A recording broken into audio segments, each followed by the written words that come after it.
আইয়ুহান নাস ওয়া ইয়াতি বিআখারিন। আল্লাহ বলছেন আল্লাহ চাইলে এই সমস্ত মানুষ জাতি তোমরা শুনে নাও, তোমাদেরকে আল্লাহ সুবহানাহু ওয়া তাআলা দুনিয়াতে সাফ করে দিতে পারে এবং অন্য একটা সৃষ্টি আল্লাহ পৃথিবীতে আবার নতুন করে সৃষ্টি করতে সক্ষম। ফেরেশতা থাকা সত্ত্বেও আল্লাহ জিন বানিয়েছে আগুন দিয়ে, জিন থাকা সত্ত্বেও আল্লাহ মাটি দিয়ে মানুষ বানিয়েছে। আল্লাহ চাইলে মানুষকে সব বিলীন করে দিয়ে আল্লাহ লোহা দিয়ে, ধাতু দিয়ে, পানি দিয়ে আবার কোন জাতিকে সৃষ্টি করতে সক্ষম। আল্লাহ ওই মেসেজটা দিচ্ছে, ইয়া আইয়ুহান নাস। আল্লাহ চাইলে তোমাদেরকে সরিয়ে দিতে পারে আল্লাহ পৃথিবী থেকে, আল্লাহ অন্য কোন জাতিকে আনতে সক্ষম। এই আয়াতগুলো আল্লাহ সুবহানাহু ওয়া তাআলা সূরা ইব্রাহিম এবং নিসার 133 এবং সূরা ইব্রাহিমের 19 নম্বর আয়াতে উল্লেখ করেছে। যেহেতু সময় চলে যাচ্ছে আমি এগুলো আগে বাড়ি। আরেকটা কঠিন কথা আল্লাহ সুবহানাহু ওয়া তাআলা বলেছে, সেম টপিকস, যেটা সূরা মুহাম্মদের সর্বশেষ আয়াত 47 নম্বর সূরা 38 নম্বর আয়াতে আল্লাহ সুবহানাহু ওয়া তাআলা বলছেন আজকে মুসলমানদেরকে বলতে হয় দান করো, বলতে হয়, অথচ কোনো একটা সময় মুসলিমরা যারা ইসলাম বুঝে গেছে তাদেরকে বলতে দেরি বা তালকিন করতে দেরি, তারা সর্বস্ব দান করে দিয়েছে নাজাতের জন্য। আর আজকে আমাদেরকে বারবার তাদেরকে বলতে হয়, বারবার এটা নিয়ে বক্তব্য দিতে হয় এক্সট্রা ভাবে যে দান করো, দান করো। আমাদেরকে বলে দেওয়া হয় যে মসজিদ দান করতে বলেন, অথচ দৃশ্য দেখে আপনার হালতকে বুঝতে পারেন না, আপনি আপনার চোখে পর্দা পড়ে গেছে। অথচ আপনার বাথরুমের একটা টায়ার যদি ফেটে যায় আপনার মাথা খারাপ হয়ে যায়, কখন আপনি এটা চেঞ্জ করবেন। আর আপনি যেখানে ইবাদত করবেন আল্লাহর ঘর, সেই ঘরে শব্দের কারণে বসা যায় না, গরমে আপনি টিকতে পারেন না, টাইলস নাই, মহিলাদের ভালো ব্যবস্থা নাই, কিন্তু আপনার মাথায় কোনো ব্যথা নেই। মুসলিমরা আজকে যেন জাতির কাছে নিঃস্ব হয়ে গেছে আল্লাহর ঘরগুলো। আল্লাহ সুবহানাহু ওয়া তাআলা বলছেন যাদের কাছে এই বাণী পৌঁছবে, আল্লাহ সুবহানাহু ওয়া তাআলা বলছেন হা আনতুম হাউলাই, এই তো তোমরাই, আল্লাহ বলছেন তোমরাই তো তারা, তুদআউনা লিতুনফিকু ফি সাবিলিল্লাহ, তোমাদেরকে ডাকা হয় আল্লাহর রাস্তায় খরচ করো, ডাকা হয় তোমাদের কাছে। ফামিনকুম মাই ইয়াবখাল, কিন্তু তোমাদের মধ্যে বহু মানুষ আছে কৃপণ। মাই ইয়াবখাল, আল্লাহ সুবহানাহু ওয়া তাআলা বলছেন বহু মানুষ আছে তোমাদের মধ্যে কৃপণ, দান করতে বলে দান করেন। আল্লাহ সুবহানাহু ওয়া তাআলা বলছেন অমাইয়া বখাল ফাইন্নামা ইয়াবখালু আলা নাফসিহি, মূলত সে তার এই বখিলি, তার এই কৃপণতা তো সে কারো সাথে করছে না, সে নিজের উপরে নিজে কৃপণতা করছে। কেন আল্লাহ বলেছে এই কথা? কারণ আল্লাহ বলছে তুমি দান করো, তার স্থলাভিষিক্ত তোমাকে সাথে সাথে দিয়ে দেওয়া হবে, বরং আল্লাহ বলছে আমি 10 গুণ তোমাকে দেব। আল্লাহ ওয়াদা করেছে। দানের রাস্তাটা আল্লাহ কেন খুলে রেখেছে? আপনাকে ধনী করার জন্য, আপনাকে অভাবমুক্ত করার জন্য, যে তুমি যদি 1 টাকা দান করো আল্লাহ তোমাকে 10 টাকার মালিক করে দেবে। এটা আল্লাহর পক্ষ থেকে ওয়াদা। আল্লাহ বলছেন যা করো তার ডাবল তোমাকে আমি করে দেবে, এটা আল্লাহর পক্ষ থেকে ওয়াদা। আল্লাহ বলছেন যে কৃপণতা করছে এই কৃপণতা তার উপরে বর্তাবে। এটা বলার পর আল্লাহ বলছেন ওয়াল্লাহুল গানি ওয়া আনতুমুল ফুকারা, আর আল্লাহ তো হচ্ছেন গানি, সচ্ছল, তোমরা হেনা ফকির আল্লাহর কাছে, তোমরা তো ফকির। সর্বশেষ জুমলাটা যেটা বলেছে এটা খুব কঠিন কথা আল্লাহ সুবহানাহু ওয়া তাআলা বলেছেন। আল্লাহ সুবহানাহু ওয়া তাআলা বলছেন ওয়া ইন তাওয়াল্লাউ ইস্তাবদিল কওমান গায়রাকুম, যদি তোমরা মুখ ফিরিয়ে নাও আল্লাহর এই বাণী থেকে, ইস্তাবদিল কওমান গায়রাকুম, তারা আল্লাহ তোমাদেরকে সরিয়ে দিয়ে আরেকটা জাতিকে ইসলামের প্রতি হেদায়েত করে দেবে। আল্লাহ বলছেন সুম্মা লা ইয়াকুনু আমসালাকুম, এটা খুব কঠিন কথা বলেছে। আজকে তোমরা মুসলমান হওয়া সত্ত্বেও দান সদকা করছো না, যদি আল্লাহর রাস্তা থেকে মুখ ফিরিয়ে নাও আল্লাহ বলছেন তোমাদেরকে সরিয়ে দিয়ে আমি কাফের মুশরিক নাসারাদের ঘর থেকে ওদের সন্তানদেরকে আমি ইসলাম গ্রহণ করিয়ে দিব। সুম্মা লা ইয়াকুনু আমসালাকুম, তারা তোমাদের মতন বখিল হবে না, তোমাদের মতো জাতি তারা হবে না যে তারা আল্লাহর কাছ থেকে মুখ ফিরিয়ে নেবে।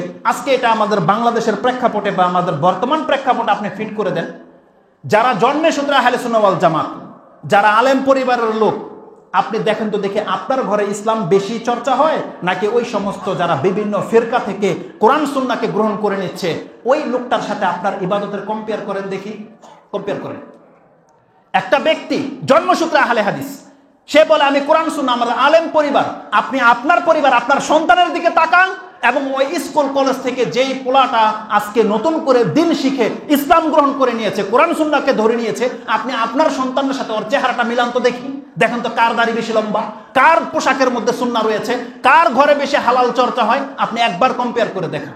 যেই সমস্ত মেয়েগুলো আজকে স্কুল কলেজ থেকে ইসলাম গ্রহণ করে নিচ্ছে, আপনার মেয়ে মাদ্রাসায় পড়া থেকে তার চরিত্র থেকে ওর চরিত্র বেটার কেন হয়েছে? আল্লাহ বলছেন সুম্মা লা ইয়াকুনু আমসালাকুম, তোমরা এরা তোমাদের মতো হবে না। আজকে যারা মাদ্রাসায় পড়ে যদি চরিত্র ঠিক না হয়, আল্লাহ স্কুল কলেজের সন্তানগুলোকে ইসলাম দিয়ে হেদায়েত করে দেবে, যারা তোমাদের মতো বদচরিত্র হবে না। আল্লাহ সুবহানাহু ওয়া তাআলা বলছে তোমাদের মতো খেল তামসা ঠাট্টার মধ্যে তারা জড়াবে না। আল্লাহ বলছে তোমরা ভয় করার চেষ্টা করো। আজকে হচ্ছে না এরকম, ইহুদি নাসারারা ইসলাম গ্রহণ করার পরে কত খেদমত করে দিচ্ছি। আমি তো লজ্জা হয়, যেটা ত্রিমোহনীতে এই কথাটা বলতে গিয়ে আমি ভুলে গিয়েছিলাম। আপনারা কি মনে করেন লজ্জা হয় না আপনাদের? এই মসজিদটার নামাজ পড়েন আপনারা, এই মসজিদের ভিত যদি ইউরোপ আমেরিকা যারা বসবাস করে ওই সমস্ত মুসলিম ভাইদের টাকা দেওয়া হয়, আপনি যখন সালাতে দাঁড়াবেন আপনার লজ্জা হবে না যে 5 তলা একটা বিল্ডিং এর মধ্যে আমি এখন সালাত আদায় করছি, এসিওয়ালা বিল্ডিং, অথচ যেখানে আমি 100 টাকা দান করিনি?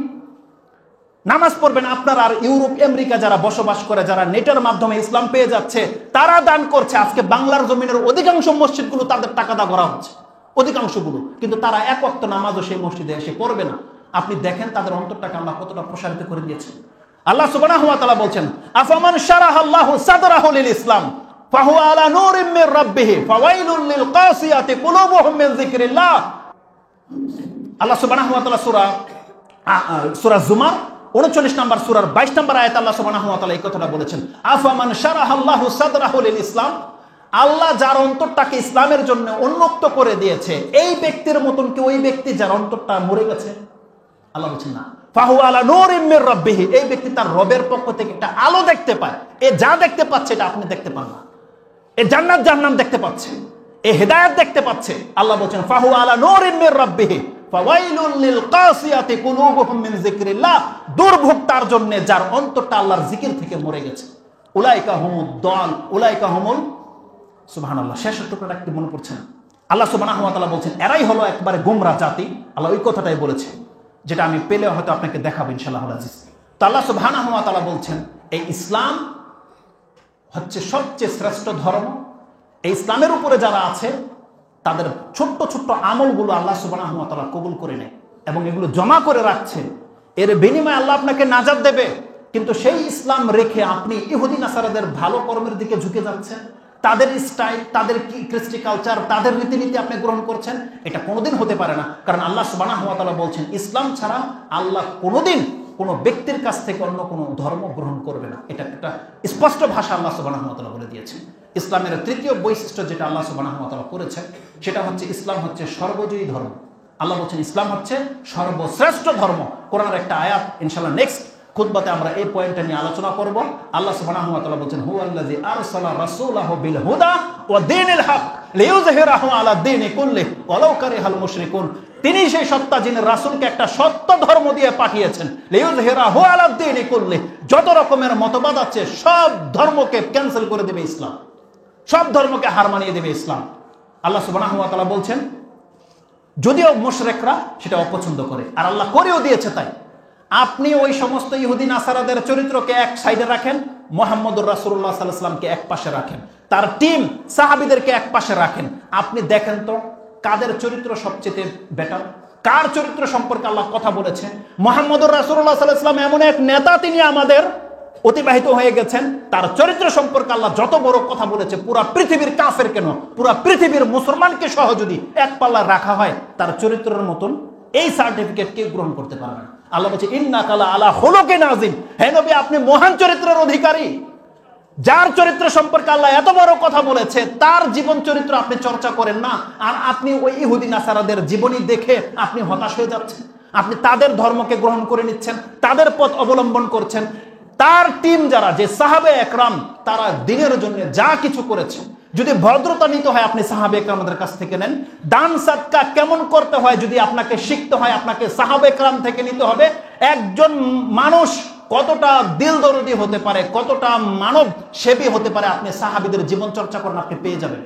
আজকে ওরা কুকুরকে পানি খাওয়ায়, তা দেখে আপনার অন্তর গলে যায়। আর আপনার ভাই নিজের সম্পত্তিকে অর্ধেক করে দিয়েছে মুহাজিরদের জন্য, ইসলামের জন্য।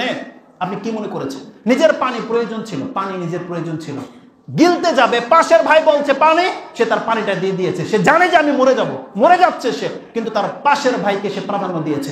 এই গুণটাই আল্লাহ সুবহানাহু ওয়া তাআলা কোরআনে উল্লেখ করে দিয়েছে যে আমাদের মুসলমান যারা, আমাদের পিতা, আমাদের বাপ দাদা যারা, যাদেরকে আমরা ফলো করি, তাদের চরিত্র কেমন। আল্লাহ বলছেন ইউসিরুনা আলা আনফুসিহিম ওয়ালাউ কানু বিহিম খাসাসা, তাদের চরিত্র হচ্ছে এমন, তাদের নিজের অভাব থাকা সত্ত্বেও সে তার ভাইকে প্রাধান্য দেয়।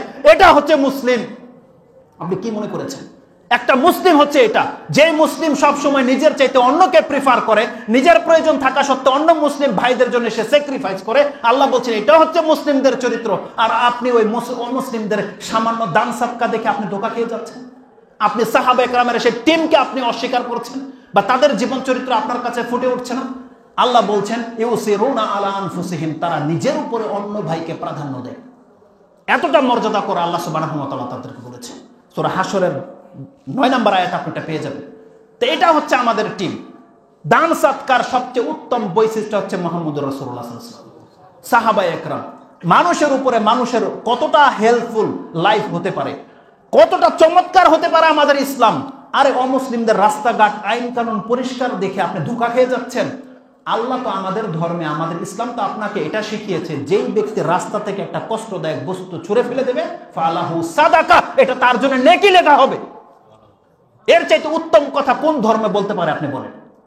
রাসূলুল্লাহ সাল্লাল্লাহু আলাইহি ওয়াসাল্লাম বলছেন আল ঈমান বিদউ সাবউনা ওয়া সিত্তুনা শুবা আও আফদালুহা লা ইলাহা ইল্লাল্লাহ ওয়া আদনাহা ইমাতাতুন আযা আনিত তারিক।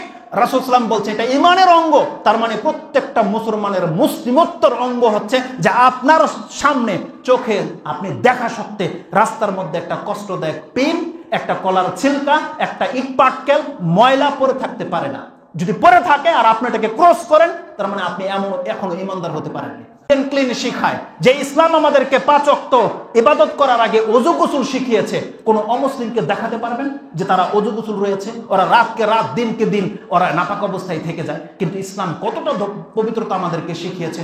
ইনশাআল্লাহ ইসলামের সৌন্দর্যতায় আমি সেই কথাগুলো আপনার কাছে উল্লেখ করব। এই কথাগুলো এই জন্য আমি বারবার বলছি আপনাদেরকে, আপনি আপনার ধর্মের মর্যাদা বোঝার চেষ্টা করেন। দেখেন আপনি যত বড় পাপী হয়ে যান না কেন, আপনার যত অভাব থাকুক না কেন, যদি শুধুমাত্র ইসলামের উপর আপনি থাকতে পারেন, ইসলামটাকে নিয়ে যদি কাল কিয়ামতের মাঠে আপনি যদি আল্লাহর সামনে দাঁড়াতে পারেন যে আল্লাহ আমি মুসলমান ছিলাম, আমি তোমার সাথে শিরক করিনি, আমি আমার ইসলামটাকে ঘৃণা করিনি, রাদিতু বিল্লাহি রাব্বান, আমার অন্তর ছিল আল্লাহ তোমাকে রব হিসেবে পেয়ে আমি সন্তুষ্ট, ওবিল ইসলামি দীনান, আমি ধর্ম মুসলিম ইসলামটাকে পেয়ে আল্লাহ আমি সন্তুষ্ট ছিলাম। আমি যদিও এরকম আমল করতে পারিনি, কিন্তু মুহাম্মদ সাল্লাল্লাহু আলাইহি ওয়াসাল্লামকে নবী হিসেবে পেয়ে আমি সন্তুষ্ট ছিলাম। আল্লাহ সুবহানাহু ওয়া তাআলা আপনার সাথে কি ব্যবহার করেন সে হাদিসগুলোতে রয়েছে। আল্লাহ বলছেন যেই ব্যক্তি ইসলাম নিয়ে আল্লাহর কাছে আসবে, আল্লাহ তার অতীতের সমস্ত পাপকে আল্লাহ মাফ করে দেবে। এটা হচ্ছে ইসলাম। কত বর্ণনা রয়েছে এই মর্মে, ইসলামের বহু বৈশিষ্ট্য রয়েছে, যা সংক্ষিপ্ত আকারে কয়েকটা কথা আমি আপনার কাছে তুলে ধরেছি। আল্লাহ সুবহানাহু ওয়া তাআলা বলছেন যেই ব্যক্তি আল্লাহর কাছে আত্মসমর্পণ করে এবং ভালো কাজ করে, তার ধর্মের মতন আর কোনো ধর্ম হতে পারে না। আজকে মুসলিমদের বদকর্মের কারণে আপনি ইসলাম থেকে মুখ ফিরিয়ে নেবেন, এটা কোনো মুসলমানের উচিত নয়। আমরা মেনে নিচ্ছি যে বর্তমানের মুসলিমরা অযোগ্য, আমরা মেনে নিচ্ছি আমাদের দেশে দুর্নীতি হয়, কিন্তু জেনে নেন যখন ভালোবাসার ব্যাপার হবে, আমি কাফের রাষ্ট্রের চাইতে বেশি ভালোবাসি আমার মুসলিম রাষ্ট্রকে। এটা আপনার ইমানের দায়িত্ব, ভালোবাসতেই হবে আপনাকে। আল্লাহ সুবহানাহু ওয়া তাআলা বলছেন একজন মুমিনের অন্তরে এমন হয় যখন তার অন্তরে ইসলাম ঢুকে যায়, সে আল্লাহকে সবচেয়ে বেশি ভালোবাসবে, সে মুহাম্মদ সাল্লাল্লাহু আলাইহি ওয়াসাল্লামকে বেশি ভালোবাসবে, সে মুসলিম উম্মাহকে ভালোবাসবে, সে মুসলিম রাষ্ট্রকে ভালোবাসবে। এটাই হচ্ছে ঈমান, এটা আমাদের ঈমান। একটা অমুসলিম যত শ্রেষ্ঠ হয়ে যাক না কেন, আমাদের কাছে মুসলিম সবচেয়ে বেশি মূল্যবান। যাকে আল্লাহ মূল্যায়ন করেছে, যাকে মুহাম্মদ সাল্লাল্লাহু আলাইহি ওয়াসাল্লাম মূল্যায়ন করেছে, যাকে ইসলাম মর্যাদা দিয়েছে, যেই কোনো মুসলমানের মর্যাদা আল্লাহর কাছে এত, যেটা আপনি কোনোদিন কল্পনা করতে পারবেন না। এটা আপনাকে জানতে হবে যে আপনার মর্যাদা আল্লাহ কত কি রেখেছে, আপনাকে জানতে হবে। তাহলে আপনার ধর্মের প্রতি আপনার অন্তর ঝুঁকবে। এগুলো আপনাকে শিখতে হবে। ওই সমস্ত উপন্যাস কিচ্ছা কাহিনী পড়া বাদ দেন, আপনি আপনার কোরআন নিয়ে প্রতিদিন স্টাডি করেন, দেখেন আল্লাহ সুবহানাহু ওয়া তাআলা আপনাকে কতটা মর্যাদা দান করেছে। একটা হাদিস বলে আমি আমার বক্তব্য শেষ করে দেব ইনশাআল্লাহ। দ্বিতীয় খুতবাতে আমি সেটা বলি। আকুলু লিকাউলি হাযা আস্তাগফিরুল্লাহ লি ওয়া লাকুম ওয়া লিসাইরিল মুসলিমিন ফাস্তাগফিরু ইন্নাহু হুয়াল গফুরুর রহিম।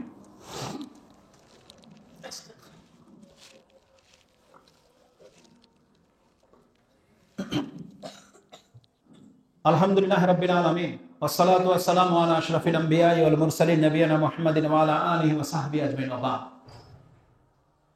আমরা যে যেমন আছি, যেমনই থাকি না কেন, জেনে নেন যেই দিন আপনার ইসলামটা আপনার অন্তরে ঢুকে যাবে, আপনি নিজে ফিল করবেন সবচেয়ে বেশি আপনি ভালোবাসবেন আল্লাহকে। নিজে ফিল হবে এটা আপনার। আপনি সবচেয়ে বেশি ফিল করবেন মুহাম্মদুর রাসূলুল্লাহ সাল্লাল্লাহু আলাইহি ওয়াসাল্লামকে, সবচেয়ে বেশি আপনি ফিল করবেন সাহাবা একরামদেরকে। আসুন দুইটা উদ্ধৃতি আমি আপনাকে দেখাই। একজন সাহাবী আমর ইবনে আস, তিনি মৃত্যুশয্যায় কাঁদছেন, খুব কাঁদছেন। ফাবাকা তাওয়িলান ওয়া হাওয়ালা ওয়াজহাহু ইলাল জিদার, তিনি তার পাশ ফিরিয়ে কান্না করছেন। ফাজাআলা ইবনাহু, তার ছেলে এসে বলছে ইয়া আবাতা আমা বাশশারাকা রাসূলুল্লাহ সাল্লাল্লাহু আলাইহি ওয়াসাল্লাম বিকাজা বিকাজা ইলা আখির। তিনি বলছেন রাসূলকে আপনাকে এই সুসংবাদ দেয়নি? এটা বলার পরে তিনি তার চেহারা ঘুরিয়ে বলছেন, ইন্নামা আফদালা মা নুইদ্দু আলা শাহাদাতি আল্লাহ ইলাহা ইল্লাল্লাহ ওয়া আন্না মুহাম্মাদুর রাসূলুল্লাহ। তিনি বলছেন আমার জীবনের সবচেয়ে ইউটার্ন যেটা বা সবচেয়ে বড় পাওনা যেটা, সেটা হচ্ছে আমি এই কথা বলার তৌফিক পেয়ে গেছি যে আল্লাহ ছাড়া সত্য কোনো মাবুদ নাই এবং মুহাম্মদ সাল্লাল্লাহু আলাইহি ওয়াসাল্লাম হচ্ছে আল্লাহর রাসূল। তিনি বলছেন আমার জীবনের সবচেয়ে বড় পাওনা এটা। তিনি বলছেন ওকুনতু আলা আতবাকিন সালাস, আমি 3টা স্টেপ পার করে আজকে এই পর্যন্ত এসেছি। তিনি তার প্রথম স্টেপটা বলছেন যে কতটা কর্কশ, কতটা কঠিন তার অন্তর ছিল। তিনি বলছেন রাআইতুনি, আমি আমার নিজেকে দেখেছি, মা আহাদুন আশাদ্দা বুগদান লিরাসূলিল্লাহি সাল্লাল্লাহু আলাইহি ওয়াসাল্লাম মিন্নি। তিনি বলছেন আমার চাইতে বিদ্বেষ রাসূলের প্রতি কেউ রাখতো এটা আমি দেখতে পাইনি আরব সমাজে। এতটা বিদ্বেষ তার প্রতি আমি রাখতাম। ওয়ালা আহাব্বা ইলাইয়া আন আকুনা কুনতু ইস্তামকানতু মিনহু ফাকাতালতুহু। আর সবচেয়ে বেশি আমার কাছে প্রিয় ছিল এটা উৎপেতে থাকা থেকে তাকে পেলে আমি হত্যা করব। এটা ছিল আমার অন্তরের সবচেয়ে বড় খায়েশ, সবচেয়ে বড় চাহিদা। তিনি বলছেন লাউ মুত্তু আলা তিলকাল হাল, এখন তার কান্না কেন করছে সেই কথাটা তিনি বলছেন। ওই অবস্থায় যদি আমি মরে যেতাম লাকুনতু মিন আহলিন নার, তাহলে তো আমি জাহান্নামী হয়ে গিয়েছিলাম। ওই অবস্থায় যদি আমার মৃত্যুটা আসতো, যখন আমি রাসূলের প্রতি বিদ্বেষ রাখতাম, ওই অবস্থায় যদি আমার মৃত্যুটা চলে আসতো লাকুনতু মিন আহলিন নার, অবশ্যই আমি জাহান্নামী হয়ে গিয়েছিলাম।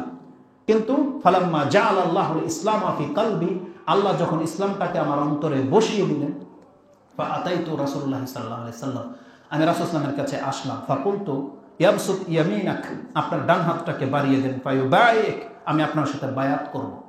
ফাবাসাতা ইয়ামিনাহু ফাকাবাতু ইয়াদি, রাসূল সাল্লাল্লাহু তার ডান হাতটাকে বাড়িয়ে দিলেন, আমি আমার হাতটাকে টেনে নিলাম। রাসূল সাল্লাল্লাহু বলছেন মা লাকা ইয়া ওমর, কি হয়েছে তোমার, তুমি তো ইসলাম গ্রহণ করতে এসেছিলে। তিনি বলছেন আরাদতু আন আশতারিক, আমি আপনার কাছে একটা শর্ত করতে চাই, শর্তের ভিত্তিতে আমি ইসলাম গ্রহণ করব। বলছে তাশতারিতু বিমাযা, তোমার সাথে আমি কি শর্ত করব? তিনি বলছেন আমার অন্তরের কঠোরতা সম্পর্কে তো আপনি জানেন, আমার সাথে শুধু আপনি একটা ওয়াদা করবেন যে আমি আজকে যদি ইসলাম গ্রহণ করি আইয়ুগফারালি, আল্লাহ আমাকে ক্ষমা করে দেবে। তিনি বলছেন যদি আমি ইসলাম গ্রহণ করি আমার অতীতের সমস্ত পাপ কি মাফ হয়ে যাবে? তখন রাসূল সাল্লাল্লাহু আলাইহি ওয়াসাল্লাম বলছেন আমা আলিমতা আন্নাল ইসলাম ইয়াহদি মা কানা ক্বাবলা, তুমি কি জানো না ইসলাম এমন একটা ধর্ম যেই ব্যক্তি ইসলাম গ্রহণ করে নেবে ইসলাম তার অতীতের সমস্ত পাপকে মাফ করে দেবে। আন্নাল ইসলাম ইয়াহদি মা কানা ক্বাবলা, ইসলাম তার অতীতের সমস্ত পাপকে খেয়ে ফেলে, ইসলাম তার অতীতের সমস্ত পাপকে মিটিয়ে দেবে। ওয়ান্নাল হিজরাতা তাহদিমু মা কানা ক্বাবলা, আর যারা হিজরত করেছে হিজরত তার অতীতের সমস্ত পাপকে খেয়ে ফেলেছে। ওয়ান্নাল হাজ্জাতা ইয়াহদিমু মা কানা ক্বাবলা, এবং প্রত্যেকটা মুসলিম শুনে রাখো যেই ব্যক্তি হজ করে নেবে, হজ যার কবুল হয়ে যাবে, এই হজ তার অতীতের সমস্ত পাপকে মাফ করে দেবে। এটা ইমাম মুসলিম তার কিতাবুল ঈমানের মধ্যে 220 নম্বর এই হাদিসটা আপনি পেয়ে যাবেন। এই সাহাবী বলছেন ফালা আহাদুন আহাব্বা ইলাইয়া মিন রাসূলিল্লাহি সাল্লাল্লাহু আলাইহি ওয়াসাল্লাম, সেই দিন থেকে যে রাসূলের প্রতি আমার বিদ্বেষ ছিল, সেই দিন থেকে এই রাসূলের মতন এতটা ভালোবাসার পাত্র পৃথিবীতে আর কেউ আমার নজরে ছিল না। ওয়ালা আযাল্লা ফি আইনি মিনহু, আর আমার নজরে তার মতন মহৎ ব্যক্তি এই পৃথিবীতে আর একজনও নেই। এটা আমর বলছে যার অন্তর ইসলামটাকে বসে গেছে, সে বলছে যে এই মুহাম্মদ সাল্লাল্লাহু আলাইহি ওয়াসাল্লামের উপর আমি এতটা বিদ্বেষী ছিলাম, কিন্তু যখন আমি ইসলামটাকে বুঝতে পেরেছি আমার নজরে সবচেয়ে ভালোবাসে আমি মুহাম্মদ রাসূলুল্লাহ সাল্লাল্লাহু আলাইহি ওয়াসাল্লামকে, এবং তার মতন মহৎ ব্যক্তি আমি পৃথিবীতে আর একজনকেও পাইনি। এতটা ভালোবাসতে লাগে। তেমনি হিন্দার কথাও রয়েছে, হিন্দার কথাটা আমি আপনাকে বলে দিই, ওটাও বুখারী এবং মুসলিমের হাদিস। ইমাম বুখারী মানাকিবুল আনসার সেই 63 নম্বর পর্বে উল্লেখ করেছেন। হাদিস হচ্ছে 3824 নম্বর হাদিস। তাতে আপনি পাবেন হিন্দের আলোচনা সম্পর্কে। হিন্দ কে জানেন?